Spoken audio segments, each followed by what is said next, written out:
right, we're ready. So thank you, Ms. McKinney, for joining us this afternoon to talk about how to utilize the district pacing guidance. Um, yeah, we'll just dive right in.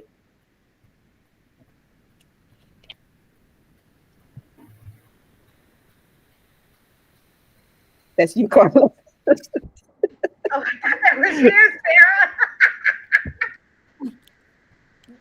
We're and of course we're recording this. Gosh. All right. So our objective for today is going to be to know the steps for creating effective campus-based pacing, to understand the purpose of the pacing guidance documents, and finally be able to create a campus-specific pacing guide using the steps for creating effective campus-based pacing in our breakout rooms, or in this case, in our room.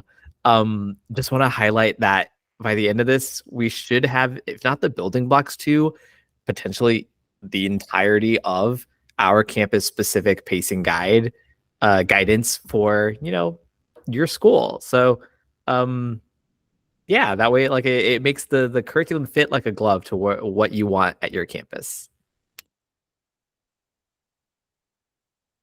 Yeah, so it's pretty great that it's only you, Miss McKinney, because yeah, like Carlos said, it's just going to be tailored just for you and your campus. So, our agenda for today, we're going to talk about the purpose of our documents. Um, we're going to talk about using the documents to determine your personal campus needs. So it's like it's ideal that it's just one person in here. To be honest, it could be a coaching conversation. It is going to be a coaching conversation, actually. Um, in part three, we'll just go through the units um, and decide lessons, like specific lessons aligned to Odell, and then we'll have you reflect on how you'll continue this work by yourself. So we're starting today's presentation by talking about the purpose of the documents that we've already got in place. You've probably seen that big long spreadsheet or document with all of the lessons in there. Well, we got to talk about what that thing is and why we have it and how it may help us get things started. Right, perfect segue. So this is the document that Carlos was referring to, that big long spreadsheet with a kind of not a calendar, but like it has the dates at the top and the number of lessons, and then the rest of the pages are pretty much all of the Odell lessons with the indicators of whether the activities are core or optional. So this document was created with the intention that you guys, the ISs, would use it to plan your own calendar specific to your campus. It kind of like you did last year, like there was a district calendar, but you had to modify it based on what was going on in your campus. So instead of doing that this year, we kind of just provided windows, possible windows of time so that you could then go ahead and create your own calendar. Um, so basically, in this document, the district is saying you have 9 weeks to complete a unit, but how you get there at the end of the 9 weeks is really up to you on your campus. So the dates in white, those are suggested dates, right? It says guidance for a reason. You do not have to adhere to the dates in white. You can make the sections fit however you would like within however you would like. However, the dates in orange, those aren't suggestions. Like those section diagnostic and culminating task dates, those are kind of hard and fast when those have to be uploaded into Eduphoria.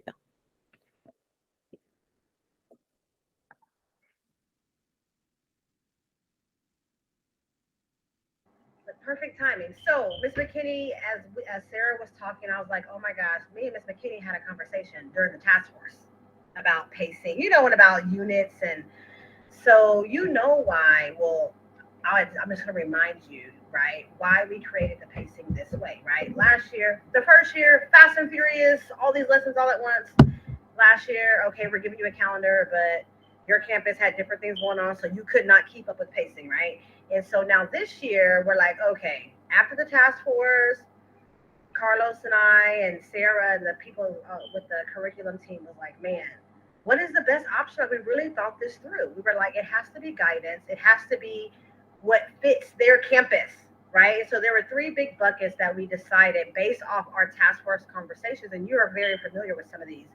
Pacing was determined to look like that, like you just saw in the previous slide, because of one, the instructional days. Because we have that AB day, we have limited days to teach all of this robust curriculum that Odell has to offer, right? And so under pacing, it says instructional days are limited. So campuses have to be strategic about what lessons fit the needs of their students, right? And so if we look at the guiding principles of Odell, it's all about what is best for students. And so that's one reason why we said, okay, let's give them windows, let's give them just this space to choose their own lessons based on their needs. So that was number one, pacing. Why did we do it this way?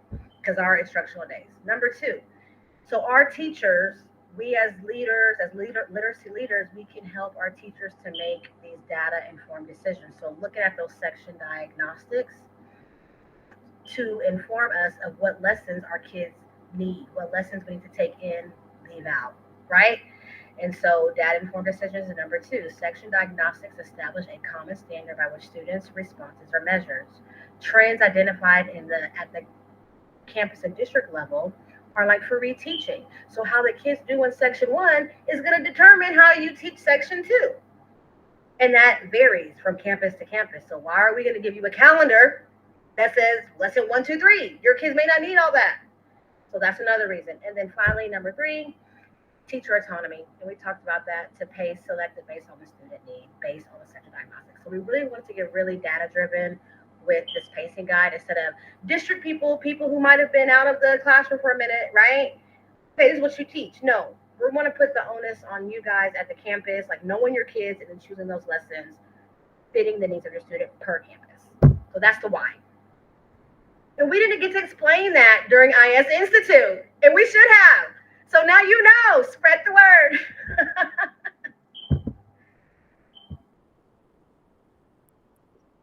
So we've talked a little bit about what we've already got, and we got a chance to hit upon in those documents. You've got those windows, right?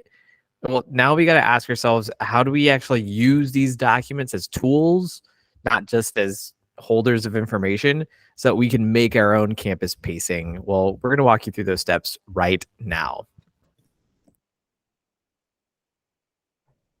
All right, so I'm not going to actually read through all of the steps because we'll kind of dig in a little bit deeper as we go into our not breakout room when we go through the process together. But we did create this guidance for effective campus-based pacing of 6 steps, followed by a final step where you actually go through and look at the diagnostic, each section diagnostic, and then plan for further instruction based on how students did. Kind of like Ashley was talking about on the data-informed, data-driven part of why we created the guidance the way that we did. So I'll link that in the chat later so that you have access to it. And I think we're ready for part 3. Okay, please pause a second while I break us into our breakout room. All right, we're ready. Okay, I wasn't ready because I actually have to switch slides here. Give me a second. Oh, I take that back. I'm still typing. Okay. All right. Oh, wait. There we go. Now we're ready. Okay. Let me get ready. Make sure I'm sharing the correct thing. Okay, there we go. So your 11th grade team will be starting the American Dream of Home Ownership unit after the fall intersession. So we're kind of going to go through the process of pacing out section 1 of that unit together. Okay, and y'all feel free to jump in anywhere here. So here we have the 6 steps, guidance for effective campus-based pacing. Again, I'm not going to read through them because we're about to actually go through the process together. Hey, Miss Simmons, I'm glad you made it. You're just in time. Listen, it's tomfoolery going on over here as always. Miss Simmons, thank you for joining us. We're in this recorded presentation. But tell us about the tomfoolery. No, just afternoon shenanigans. Okay. That's, We're so happy you're here, Miss thank Simmons. you. I'm happy to join you. All right. Yeah, this is even better. Now we got two. All right, so let's get going. Okay, so for step one, we're gonna read. If you haven't already read the culminating task, we're gonna read it and pull out the knowledge and skills needed for successful completion of the culminating task. So we're actually gonna do this using a Jamboard. I've kind of pulled out all of the knowledge and skills from the culminating task, and I'm gonna have you guys sort them according to whether it is knowledge or whether it is skills. I'm gonna put a link to our Jamboard in the chat.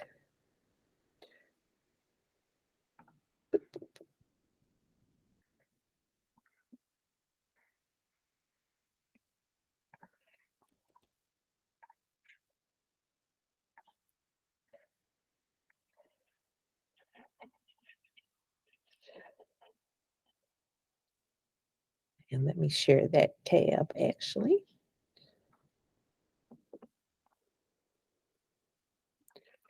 All right, and we're gonna use some teamwork to sort the yellow sticky notes according to whether it is knowledge, what students will need to know, or it is a skill, what students will do with what they know. All right, y'all ready? Let's see if we can do it in under 5 minutes.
Are we done? Golly, that's a lot of skills. Yeah, we did that in like less than a minute though. Like, and I saw you, Miss Simmons and Miss McKinney, zooming those sticky notes around. Y'all are awesome. Yeah, so I think we have successfully identified the knowledge and skills. So let me head back to our presentation. All right, so now we know the knowledge and skills for the culminating task. We're going to keep going. Same thing for the section diagnostic. Actually, let me actually read it first. So for the section diagnostic, students are writing a response to the following question. What does current research data suggest about the state of home ownership in the United States? In your response, be sure to do the following. Clearly state an evidence-based claim. Support your claim with evidence from the Pew Research Center, Harvard Joint Center for Housing Studies, and at least one other source from the unit. And use effective language, syntax, and mechanics to clearly communicate your response. So again, I'm going to drop our Jamboard in the chat, and we'll sort that into knowledge and skills.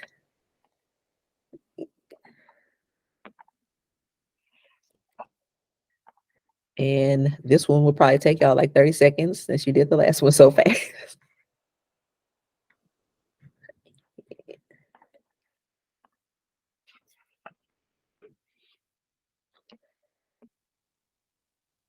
Hey, Miss Souffle, thank you for joining us.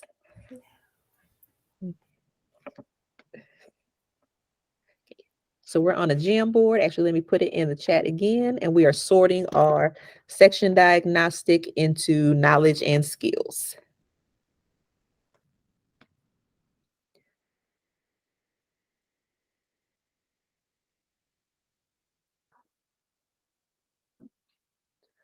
Wow. That had to be like 10 seconds, y'all. You got it. All right. So one thing they need to know and everything else is skills for the section diagnostic. I want to add something. So we are doing this, of course, through a Jamboard. You know, it's virtual. You could do this through your CBPL virtually, but we're doing this as a Jamboard because we're virtual. Like if you were in a CBPL, you could use anchor charts. They can have sticky notes. You know, it's a variety of ways you can do this. You don't have to do this way with your team, but because we're virtual, like I said, that's why we're doing it this way. Anchor charts is great. At Mac High, we did this week. Anchor charts. We had a scribe. Teachers read and they called out responses. So when you do this, it can be done in various ways. That's true. I'm glad you said that too. Yeah, it is definitely a big part of it is we're doing it this way because it's virtual, but I have also done it this way, like in the in-person CBPL too. So be creative. There's a lot of way to pull out the knowledge and skills. I'm sorry. Can she Ashley repeat that? It was like an echo and low. Oh no, my internet. Yes, I know. So I said this could be done a variety of ways. We're doing it at Jamboard today specifically because we're virtual. But when you do this during CBPL, you can have an anchor chart posted, one for culminating tasks, give your teacher sticky notes, or they write the knowledge and skills on the sticky notes, or you could have a scribe standing at the culminating task anchor chart and people read first and then call out the answers. Good for collaboration, conversation. So it's a variety of ways you can do this. Thank you. All right, so heading back to our presentation. Now we've pulled the knowledge and skills from our section diagnostic and culminating task. Next, we are going to read all the lessons and activities, and then we're going to identify the lessons and activities directly linked to the section diagnostics. I'm going to skip culminating task right now. Required knowledge, skills, or required text necessary for success. Consider these lessons and or activities as must-dos. I have a document to share in the chat. How do I get to it?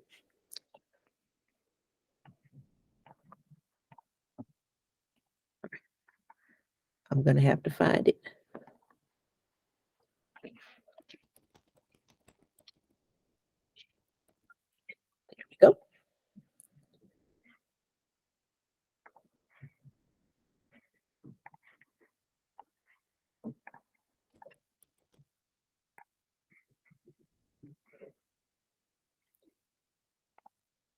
Okay, so this document, I just put the knowledge and skills from the section diagnostic in the right place.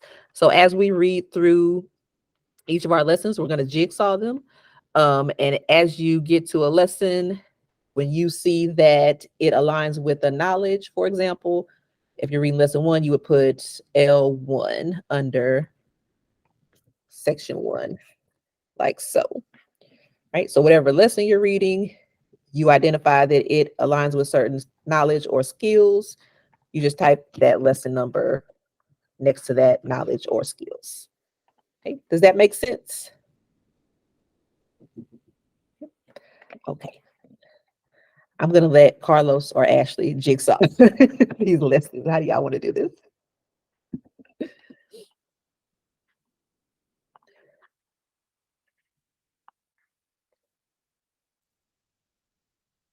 Well, I guess there are 12 total lessons. Did you want to count the independent reading there at the end? No, just the up to the section diagnostic, and we can skip anything that's option. Well, yeah, just up to the section diagnostic. Okay, and skip the optionals you said? I took it back though. That's why I faded off at the end. Like, oh, okay. So then yeah. So then let's just split up these 10. How many people are in here? 6. There's 6 of us. All right. So then I'll take 1 and then everyone else takes 2.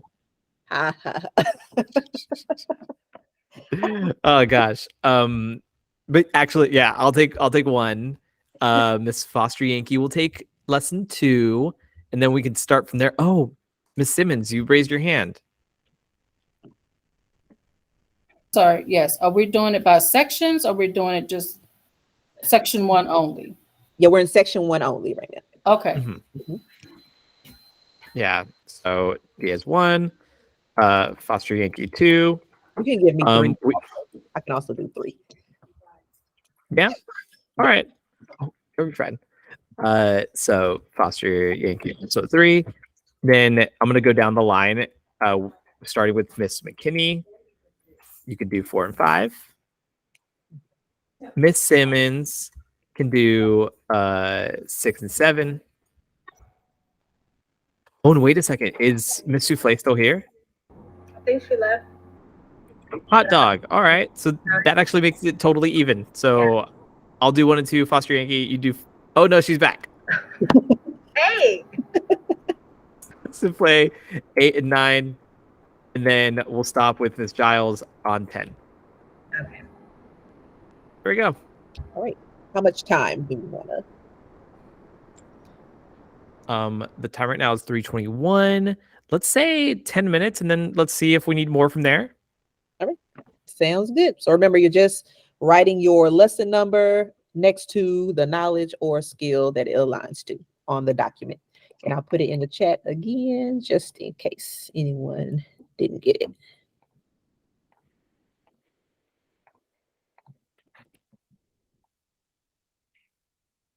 All right, let's do this.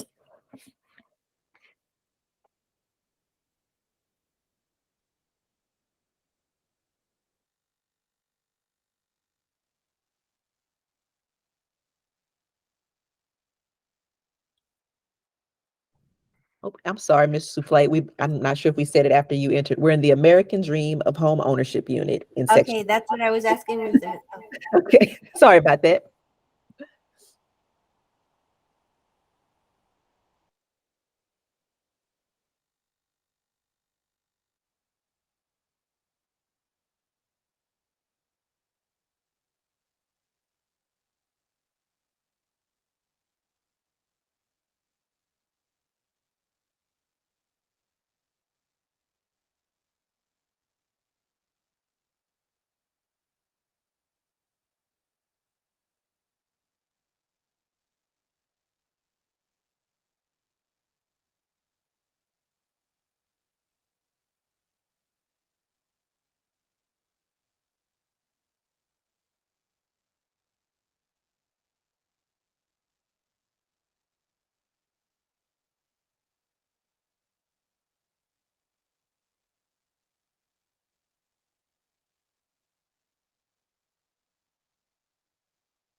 We have about 5 minutes remaining.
We've still got about 3 minutes remaining.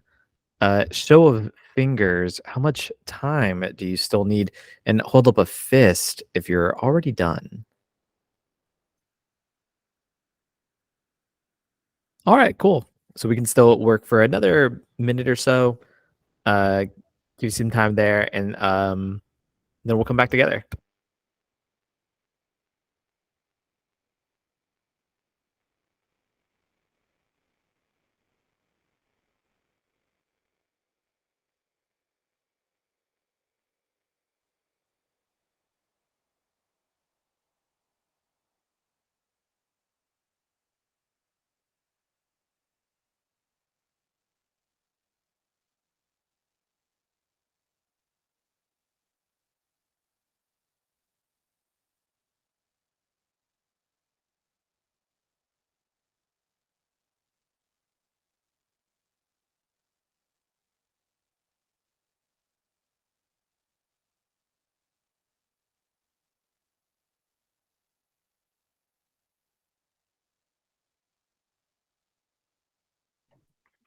Hi, Miss Wilson. Thank you for joining us.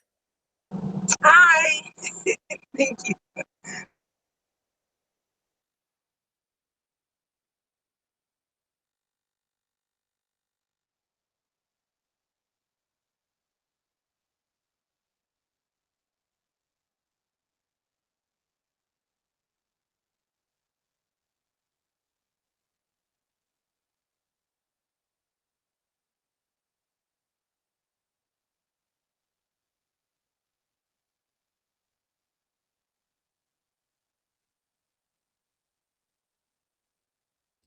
All right, that is time. And if you're still finishing up, please continue finishing up. Uh, Ms. Foster Yankee, take it away.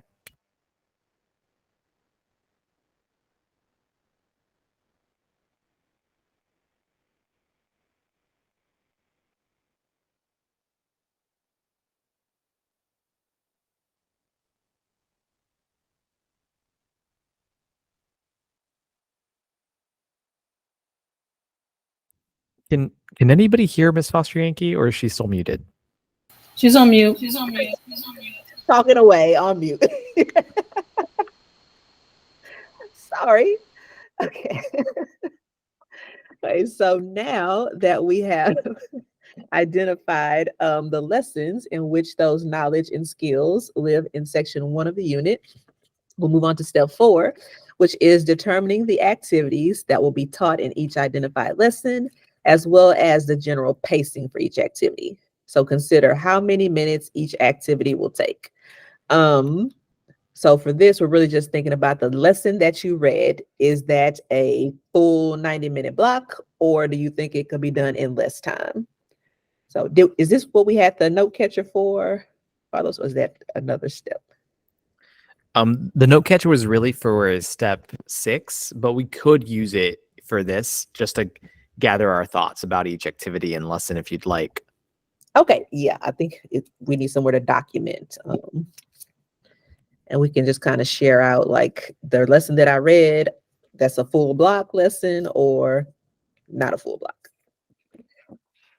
Yeah. Okay. You want me to put it in the chat? I think I just had it pulled up. Yeah, please do so if you can. Okay.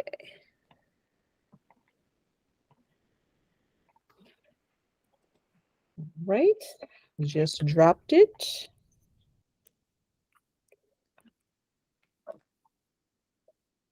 All right. So we want to start with lesson 1. Is it a full 90-minute lesson, or do we think it could be done in less time?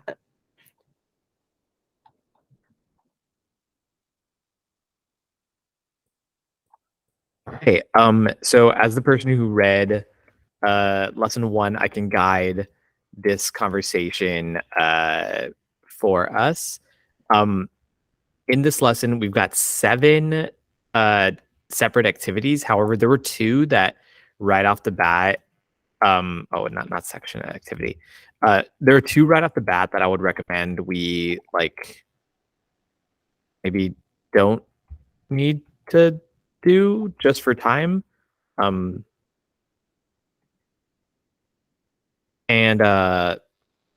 those are particularly activity 6, and I want to say it's activity 2. Let me double check. Activity 2. Activity 2 is the unit text list activity, and so like that can be like a very quick deal, if not one that we may want to like push to the side, just because you'll see that some of the other activities look like they're a bit longer. Activity 6 is already marketed as an optional activity. It's dealing with students doing like a brief amount of research. And so if there is time and if there's need for an extension, I'd like to try it. But if there isn't time, we don't need to like hurt ourselves to try and fit that in there. Now I guess from here I would go activity by activity to try and find like just how long each of these might be. For activity 1, do you want me to like read it or give us time to look at it, or how do you think this should roll, Sarah? I'm not sure I would go activity by activity, because I think Oh, I'm Right. sorry. I was misinterpreting then. I apologize. yeah, so I think just for the lesson itself, do you think, is this a 90 minutes or is it less? Oh yeah, this is for sure a 90-minute. Yeah. Okay. Given that you've got another 5 activities there that I would recommend doing. Okay. Ready for 2? And I can So- type as they're talking. Okay, lesson 2 is actually me. There are 6 activities. I'm just gonna say up front, I think this is probably another 90-minute lesson. They did read the article that they're starting this lesson with, I think at the end of lesson 1. But it's a little lengthy. It's like a newspaper article. There's one optional activity, activity 3, which is vocabulary specifically related to the language of argument. So I would say that is probably based on the needs of the teacher-specific students, whether or not they want to do that. But everything else might take a minute. So I'm not sure it will take a full 90 minutes, but it's going to be close.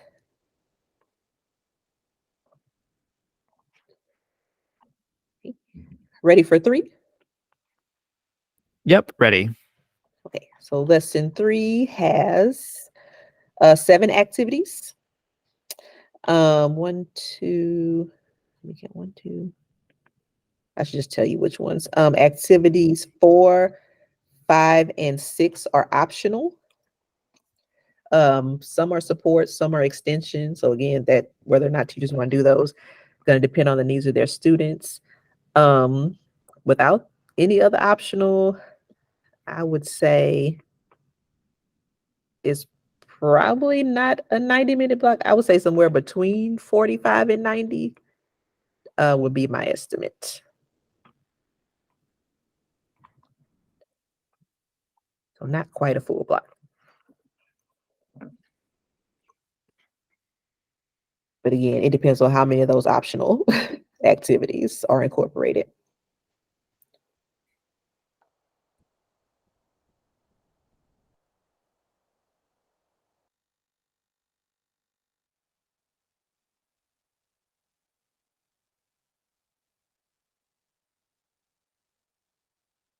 All right. I think next up is Miss McKinney.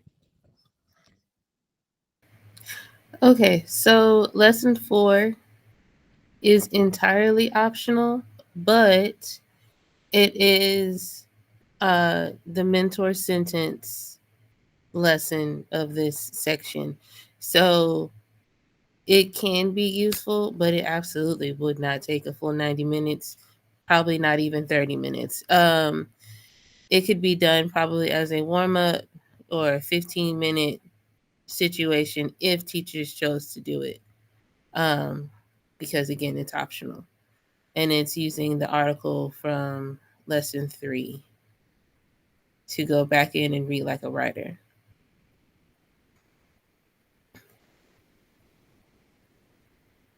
And then lesson 5.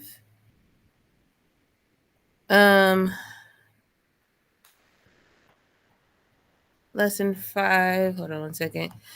Lesson 5 has 7 activities. Lesson 6 is a quiz, may not be necessary. Activity 6 is a quiz, and it is optional. So unless teachers end up doing this or having students carry over and read, for homework or something, the quiz may be helpful.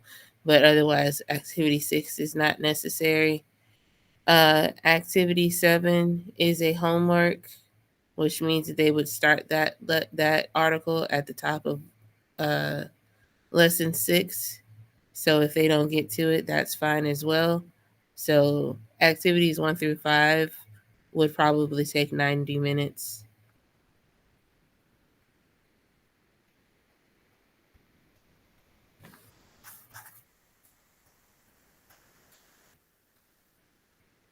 All right. Next up is Miss Simmons.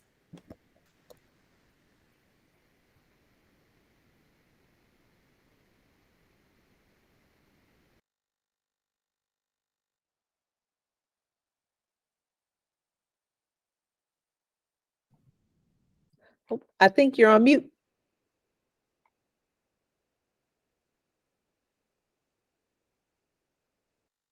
Sorry, I pulled a Sarah. This is about home mortgages, fixed and adjustable rate mortgages, and subprime mortgages that will be covered as a means of expanding students' understanding of mortgages and its effects on home ownership. The entire lesson is optional, each activity. When I look at it, it is they're reading some sect of a piece and they're annotating a piece on how mortgages work, and they're answering discussion questions and they're learning logs about that. They're joining in a reading team and they're following digital access articles about types of mortgages, whether fixed, adjustable, rate, and financial crisis. They're reading and analyzing that particular article with guiding questions. They're summarizing their findings and sharing them with their groups. and there's a video that they're watching that I've looked it up. It's about 11 minutes. And they're answering the question, how did changes in the U.S. housing market triggered the world financial crisis of 2008? And they're actually going to be discussing their findings from the video, and then writing down key vocabulary terms. So based on the readings and the video, I said this lesson would take the full 90-minute block.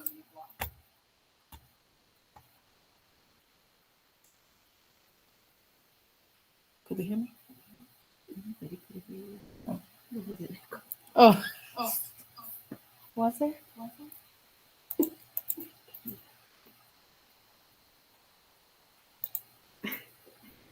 okay. Oh, and Miss Simmons, I think you also had 7. Okay, I'm sorry. So I'm sorry, y'all on 2 different screens. Hold on a second. No, you're all good. I'm trying to figure out what happened to my 7.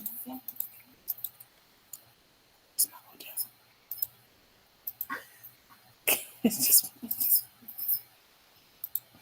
Oh, here it is. Lesson 7, all of it is optional as well. They're reading and analyzing informational article on the Federal Reserve System and subprime mortgage crisis. They're also analyzing central claims and main ideas for the informational article. They're identifying key details that goes along with those particular pieces. In the class, they're discussing, connecting, and comparing the information and understanding of the articles.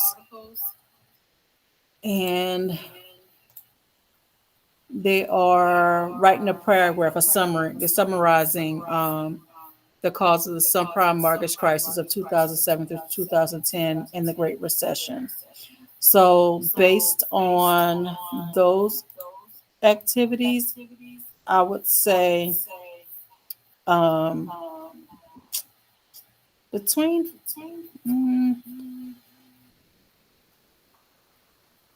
I want to say it should take about 60 to 90 minutes.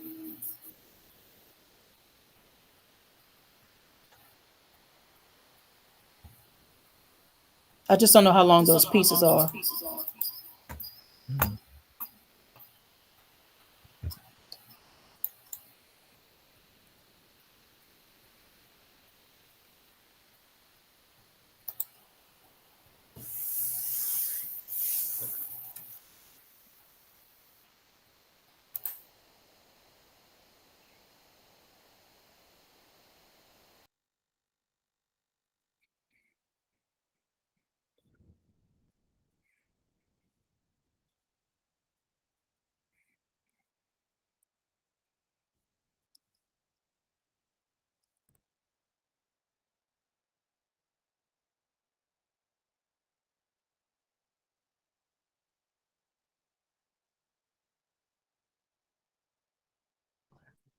Who had 8?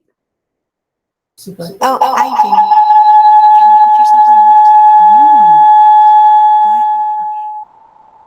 Sorry. Am I good? You're You hear next me? week. I'm on mute. Go ahead. All right. Go ahead. Okay, so I am 8, and I feel that both 8 and 9 for EBs. So I would have to see what students have done before, because in lesson 8, they are going to be working with articles, whether they're credible or not. Are these information articles credible? They are going to be analyzing data that they will be needing for their writing for lesson 9. So in reading this, I'm thinking that lesson 8 and lesson 9 each will take 90 minutes.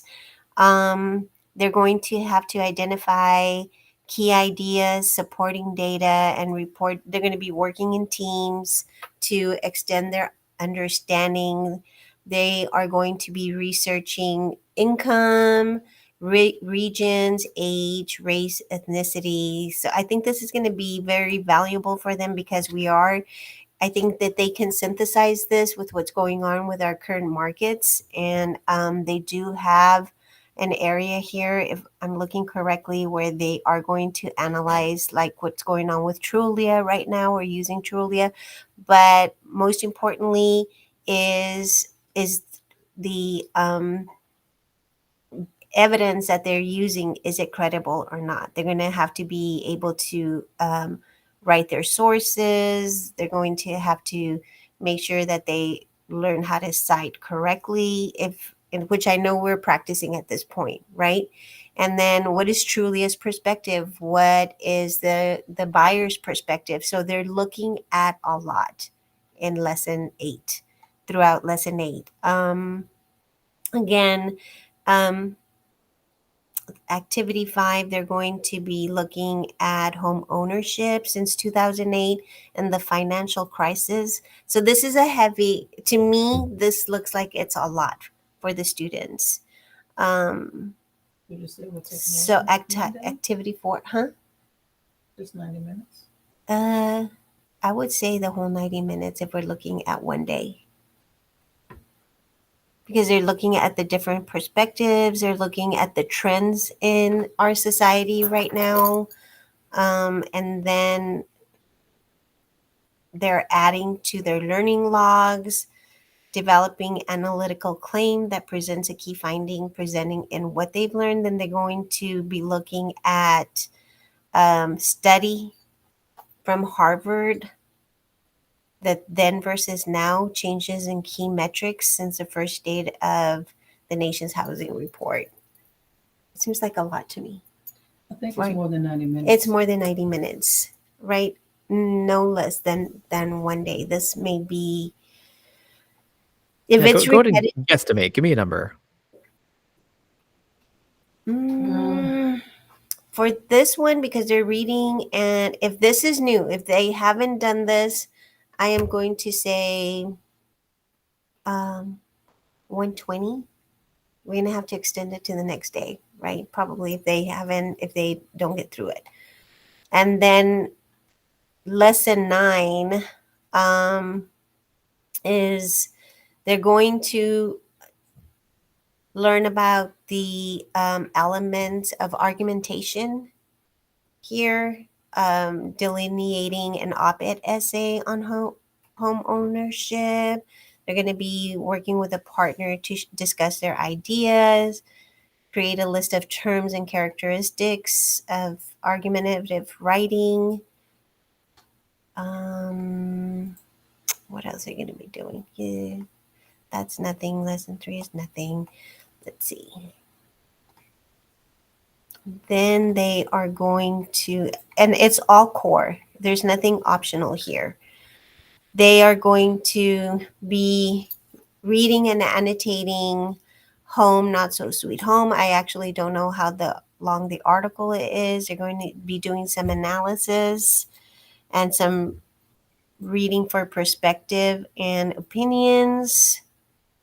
They're going to be using the evaluating tool, and then it says for homework, they're going to be preparing for their writing. So I think that's another. Can I interject? Because I looked at that 90. article. There's a lot of charts and graphs on there. It's a lot. And we got to teach them that skill, how to read those charts Yeah. and graphs. We have to read them how to read the charts. They do That hurt me. actually struggle with that.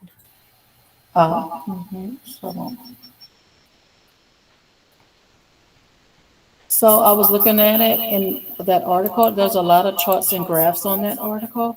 And I think we need to take our time and teach our students how to be able to read those particular charts and graphs. Oh, which lesson and activity are you referring to? What's that one? 8. Is that lesson Lesson 8 or 9. activity? Lesson 9, activity 8? No, lesson 8, activity 2. Gotcha. Or home Okay. sweet home. Yeah, I just looked it up. Activity 20. It is. Okay. It's 8 and 9.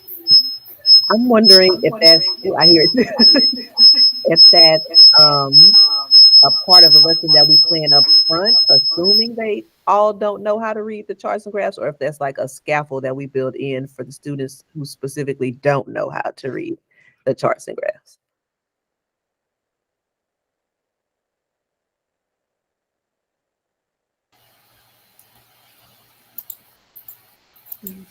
I know that's kind of a lost thing. We don't spend a whole lot of time teaching kids how to read charts and graphs. I've noticed that here kids do not know how to read graphs and charts. I mean, we have the Data King online right here. How many adults struggle with charts and graphs? Quite a few. And not only that, but we saw it during third Mhm. period. Just analyzing one little chart about opioids was like, yeah, pulling teeth with them. Yeah, and I like that we're having these thoughts, these preliminary thoughts as we're getting these timings down, these rough timings. So would we agree that the 120 minutes that we're spitballing here for lesson 8, does that still work? Yeah.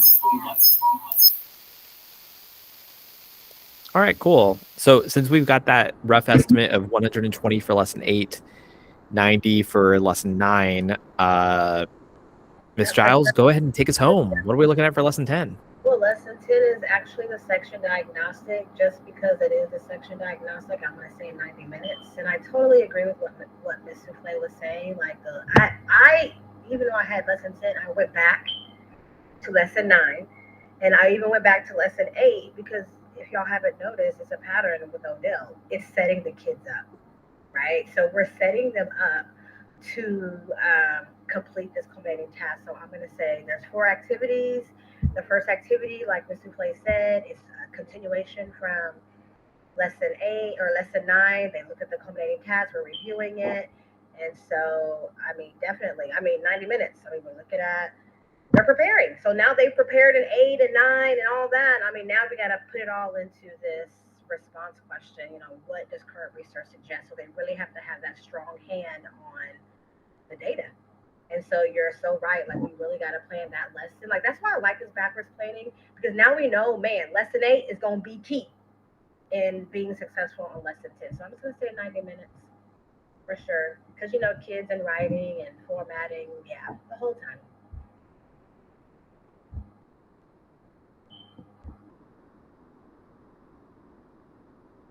Okay, cool. So adding up those timings, there at the very top of the section, right where it says section 1, I'm roughly estimating there. We've got about 9.5 days total if we were to take every optional lesson, 7.5 days without optional lessons. So now we use this information and go to our next step, which is the one that's the splashing water on your face in the morning, or the alarm waking you up also in the morning. I'm doing a lot of morning analogies here. It's looking at the calendar in our pacing. Sarah, take us away to that next step. You're referring to step 5, correct? Because I'm trying to make Oh. sure I'm Yes, yeah. okay. So I think you just did this on our document, right? Looking at how many instructional days you have versus the pacing of the activities and lessons in that section. Yeah, we've done this. I did the second part for us, like in looking at, okay, within this section, we're spitballing. If we were to try and do everything that we possibly could, we'd have about 9.5 days total, or 7.5 days without the optionals. Now, this unit is going to come after fall intercession. So I want us to go ahead and take a look at the chart that is on the second page or third page of this Google Doc. You'll see that there's a calendar that you can already fill out that already has into account every day that we're going to be missing. It also roughly estimates what our midterm week is going to look like, but understand that that midterm estimate is just that. It's an estimate. But we can use this to fill in the blanks and see where our unit may fall. The only thing I don't have in here is the estimated window for that section 2 diagnostic, I believe. That's probably the one other thing that we may want to add in. Okay, hold on. I had to go back and look at something. So your calculations say we have 7.5 days to get through section 1. But the time frame on the pacing guidance says 5 days. Oh, and I Okay. see we have another snag, PSAT, TSI, ASVAB testing, October Oh, can 25th, you give me the day? October 25th and 26th. Oh, that's interesting. Okay. So let me go ahead and toss that in there. You said PSAT/ASVAB? And TSI. Okay. So I'm going to expect that to be like a full shutdown. So I'm going to X that out of our calculations. That day is no longer available to us. And yeah.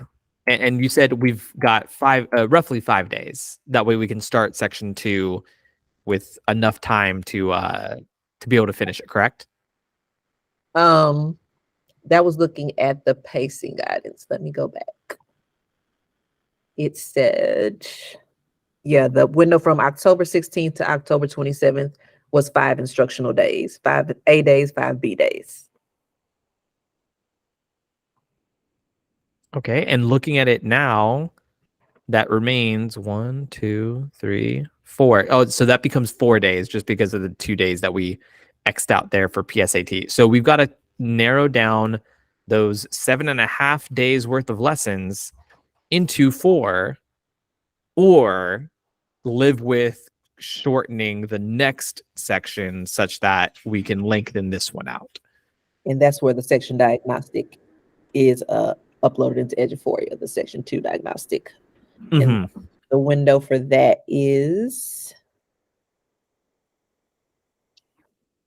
the time frame is the 16th. Let me look at the assessment calendar and see if there's like a window there. Yeah, the window would typically be like a week after. So about the 23rd. So I like Or- to add something really quick. So how we are hashing out dates, looking at the assessment calendar. I mean, we're talking about windows. So we've gone through the process together to show you guys the work that should be done within teams, because if it's a window on the assessment calendar per campus, it may not be the same specific days.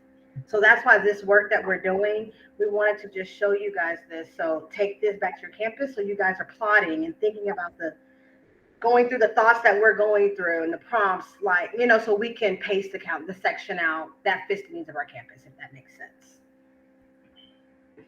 Okay, so I'm seeing the English 3 second 9-week diagnostic, which that would be it, right? Section 2. The window is November 9th to December 1st. Okay. Let me go ahead and add that window in.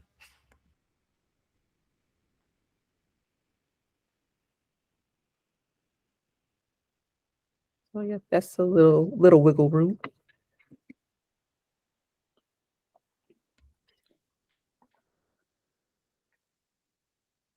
Okay, so this would be the point where we then go back to our lessons and really drill down activity by activity to see, okay, are there any Jenga pieces that can be knocked off? Any ways that we can shorten this to fit within that magic 4 days of the 16th through the 24th? Or are we going to have to make some concessions for future sections and lengthen this one out to shorten others later? Yeah. So do we want to put section 2 diagnostic on the calendar? Because like we know that's a hard and fast date. And work backwards from there, or work backwards from the section 1 diagnostic? Okay, so I guess my concern is section 2, because there's a lot of interruptions after Thanksgiving break, right? We have retesting in the first week of December.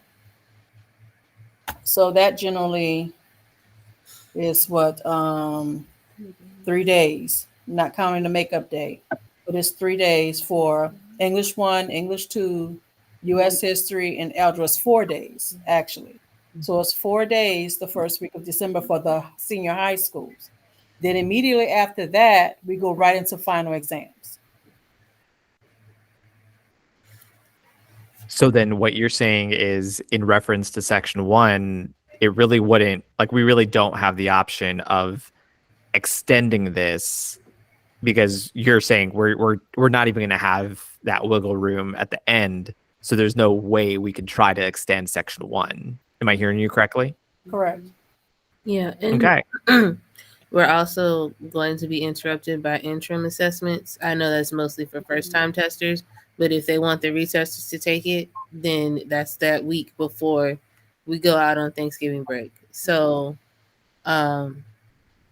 yeah, this unit is going to be interrupted quite a bit. Wow. Yeah. So I'm glad we're making these noticings now rather than later. And so that means there's all the more reason to truncate where we can and see if we can make that first section fit within as few days as possible, eyeballing 4 days. Yeah. And so Can I add do we, something real quick? oh, yes. I was gonna say, I know we don't have a lot of wiggle room per se in section 2, but I think once we see students writing from section 1, then we will see like where there are some opportunities to maybe hopefully shorten some things that they don't necessarily need based on what we saw on the section diagnostic. Like fingers crossed. So it's the goal to get to the culminating task with this particular unit? Let me check. Yes, Mm-hmm. by the 15th, December 15th. Oh. We've got our end dates that we know we're going to reach.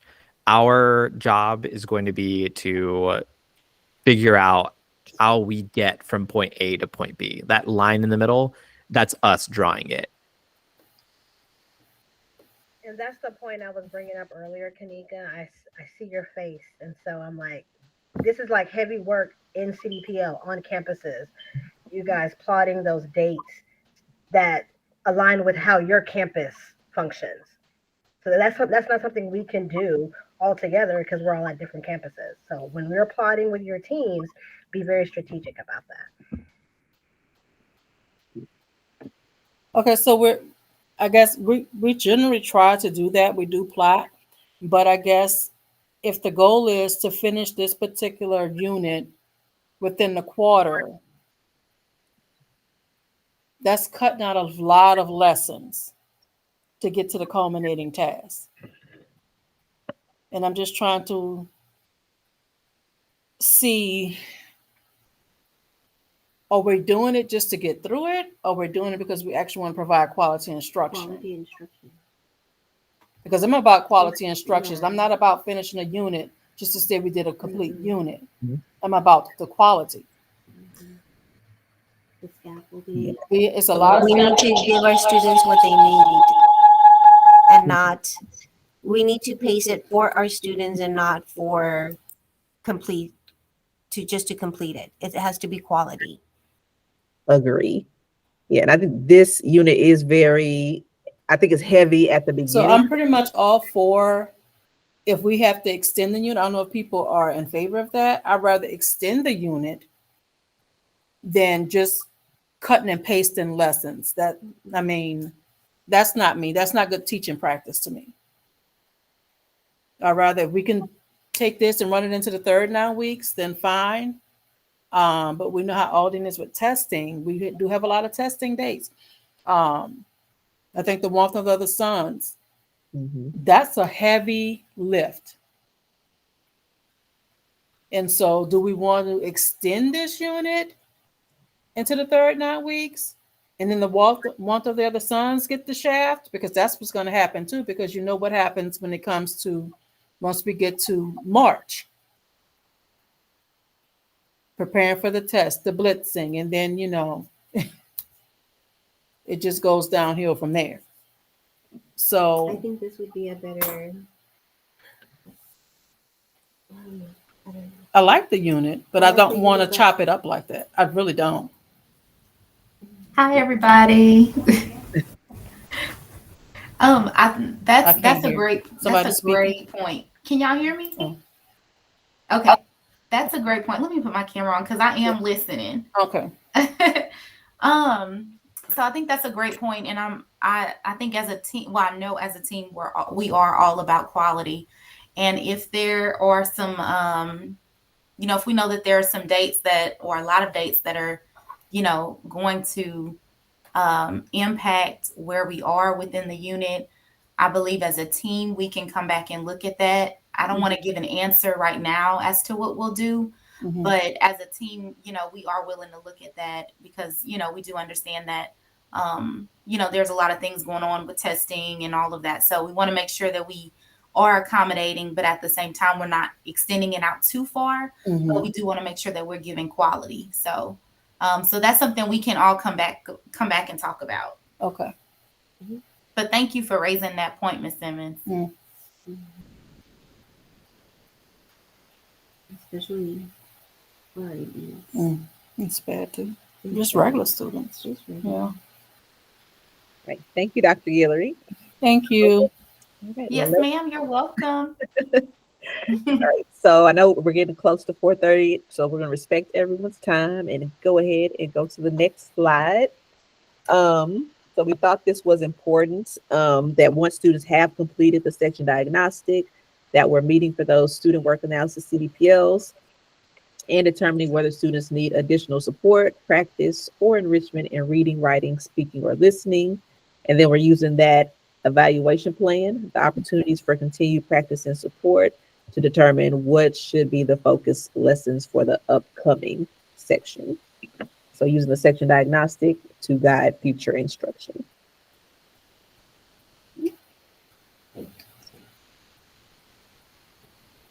Oh, and that's the end of that breakout room. Okay, let me go back to the other slide. Oh, we're in the breakout room? Oh, hold on. Let me get us out of the breakout room. Right. Okay, we're out. Stop playing. Okay, there we go. All right. Now, just as a disclaimer, like the steps that we went through, obviously we only went through them for the first section. These would be then replicated with your team, so that you could, plan out your unit before the unit gets taught. But with that said, just a simple reflection is sort of how we want to end this on this process and the things that the coaching team has gone through to try and plan out our previous units, and the things that we're all as a team going to try and help each other with to plan out future units. And with that, Ashley, take it away. Oh, sorry, I did want to say real quick. So that process, the steps will be repeated after the section 1 diagnostic. Okay. Yeah, so after you complete a section diagnostic, you go back and repeat the steps. Okay. Sorry, Ashley. Look, okay, and so before I get into our reflection steps and let you guys go, I'm actually have tried this week with MacArthur High School, and we did this with the Telling Stories unit, and because they were slightly behind. I'm just gonna say it. Look, Dr. Guillory's on here. That's okay. I'm just gonna say it. So we needed to backwards plan, and I know Kyla wouldn't mind me saying this, and she was just beating herself up as I asked, why didn't I do this before? I said, that's okay, we're doing it now. And we realized after we went through each section doing this process, one of the options for telling stories is to write the historical fiction, right? Mhm. And so once we went through the backwards mapping, we're like, man, they can choose one, but we can take away one of these options. So we, as a team, decided the option they want to take away is, man, we don't want to rewrite history, which I know, Sarah, I thought of you. We would hate, because Sarah loves historical fiction novels. Me too. I know, but as a team, they were like, all of section 4 for telling stories was all historical fiction. And so they said they were going to give the students two options, either write that folklore, that folktale, or that personal narrative. And that's how they're able to cut that down. But they only knew to do that because we went through this process. And so I'm going to start with that, and I'm going to ask you guys now, how do you feel about the process and taking your teams through this for the rest of the units that we have coming forward? Go ahead, Ms. Simmons. So I actually like this process because we was getting ready to do the start the internalization of the next unit next week with English 3 for this particular unit, and this will help out tons. I like actually going through the process and figure out ahead of time how many minutes each lesson will take, because generally some teachers have issues with pacing. I'm just going to put it out there, they do. And they'll take a lesson and make it 2 and 3 days instead of just the 45 minutes or the 90 minutes that may be required for the particular day. So I enjoyed this particular process, and I will turn this around immediately because I think they will enjoy this as well and see a different perspective on how. Yeah. Awesome. And you know what? I'm gonna put this disclaimer out there. I'm not sure it's gonna happen, but you all are here at this training today. But the thought is to take this on to DSD to make sure all ISs get it. But I don't know if that's still the thing. We've recorded it now, so maybe we can just share it like that. But yes, this is good work. I mean, it needs to be done because of our instructional days AB schedule. Thank you for sharing. Anyone else? Like to share? I think that so because I work with EBs, I do like the process actually.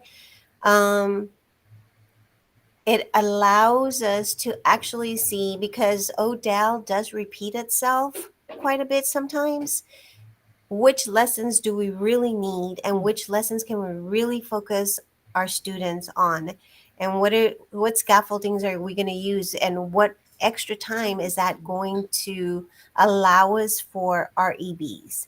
Do I need to take into consideration an extra day that I may need, because we never know. At Nimitz, we sometimes lose days because we do have issues with technology.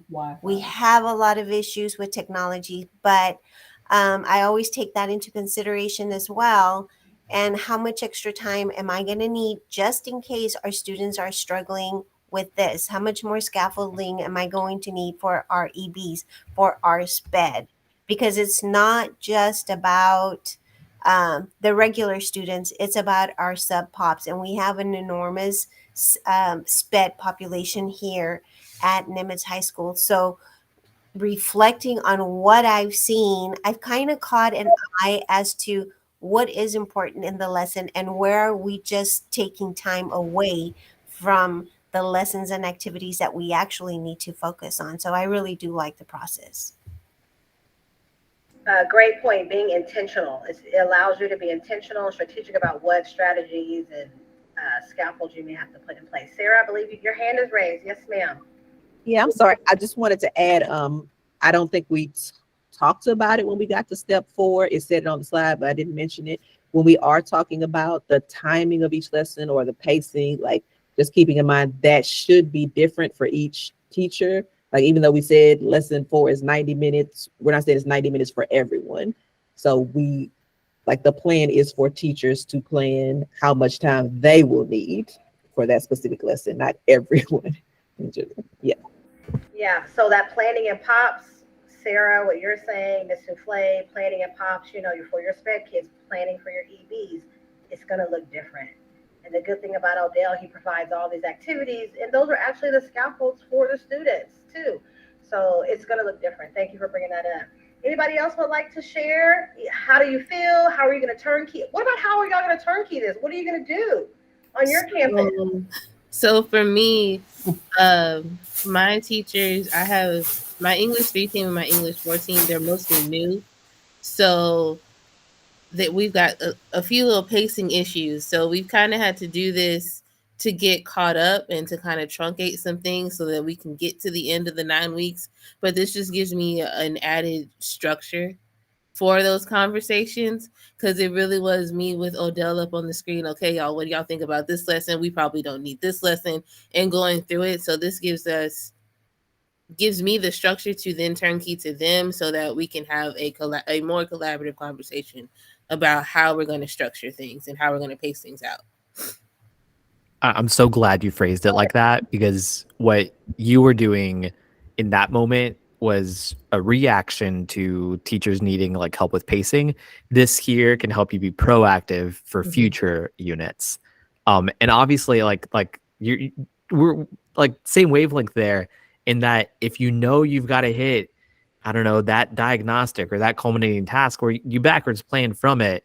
And even at looking at this section 1 diagnostic for the American Dream of Home Ownership, there are some lessons here that are like super duper crucial. Like you obviously need 8, 9, and 10. Like those are the 3 that you for sure need. Everything else, those are wiggly Jenga pieces, you know? But you can only figure that out if you go through this process. And so, is there anyone else who would love to share, who's dying to share how they were going to turnkey this or how they feel about the process? I actually like this presentation, and although we will be face to face, I still like the Jamboard process. Cool. So, Sarah, are you sharing? Because sharing is caring. I sure will. You know. And so, you guys, as you all are continuing with the year, as you come up, get ready to start this process, you, Ms. McKinney, as you continue this process, we are here. Reach out. We're here to support you and help you go through this process. I reach out all the time, Carlos. I harass Carlos all the time. Don't I? We'll continue to do that. Thank you. That's how And Sarah, I harass you guys all the time. Well, if that's it, I mean, anybody else? I mean, we're done. About 10. Thank y'all for joining us. Like, it was awesome. Thank you. Bye. Bye. Enjoy the rest of your day. Tonight we'll be here. Great job, y'all. Thank you. Bye, Dr. Guillory. Bye.